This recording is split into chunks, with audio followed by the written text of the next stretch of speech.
Okey, Assalamualaikum semua. Okey, ni kita baru lepas pergi meragut.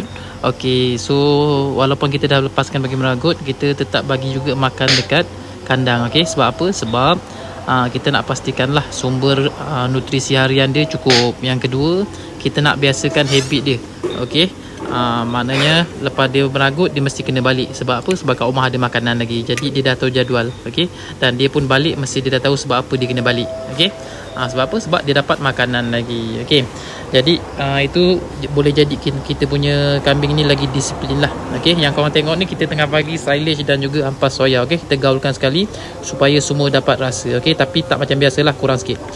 Okey, selain pada tu, untuk hari ni kita juga ada sedikit menu ekstra ataupun menu tambahan yang jarang-jarang ada. Okey, diorang ni kalau nampak saya dah bancuh ni, memang dia aim untuk soya je lah. Tapi macam biasalah, kita tak akan biarkan. Kita nak dihabiskan makanan tambahan yang kita dah ambil tadi ni. Okey, iaitu daun nangka. Okey, daun nangka kalau saya tak silap ni.